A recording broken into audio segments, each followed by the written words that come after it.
Hello again, Biz Doc back with another quick stat and a question. Are people keeping phones longer? So I'm wondering, why on earth does somebody send this question to me? What's going on? What did they read? What did they hear about? And I was trying to figure it out, and I did some research, and I think I found it.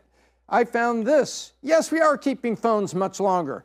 So Consumer Intelligence Research Partners did this, and they discovered that in 2015, the long-term retention of phones was only about 6%. In other words, that's basically your propensity to not renew. So you would say 2015, about 90 to 94% of people over a 2-year period from when there was a new Android or new iPhone, they would swap it out.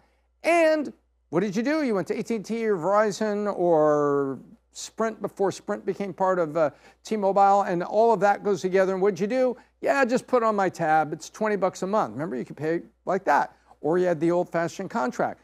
Well, now here we are later, 2024, 31% of iOS users do not renew in the release window, 24-month release window of the phone, whereas 22%. So why is that? Look at that difference over the course of 10 years. What's happening? Well, there's a couple things that happen. The first thing happens, phones are lasting longer. And it's easy to get a new battery. There's a number of stores you can go out there. I'm not going to name them all because I don't want to favor one or another. But you can go in and they will crack open your phone, put a new battery in it because, you know, the battery gets tired and it won't hold the charge all day. And, you know, there's been a lot of criticism, you know, that the phones are more expensive. I can't afford to buy a phone every year and a half from Apple. It's just more expensive. And there's not enough new features.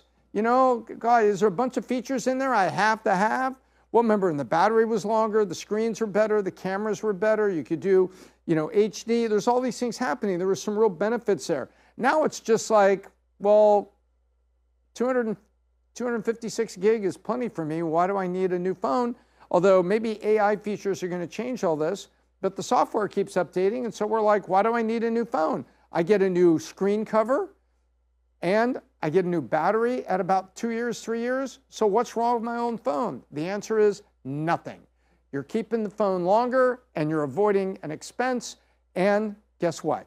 It still works just fine, especially since the federal government made Apple destroy that cool drain your battery feature that they were forcing in there to make you think that your phone is getting old and tired. But no, you can just go get a new battery, have someone install it for you, and your phone lasts longer. So the answer is, keep your phone as long as possible. You don't have to have it. And with inflation and costs and everything like that, it's probably better to save the money, especially now, since the old phone, turns out, is just fine.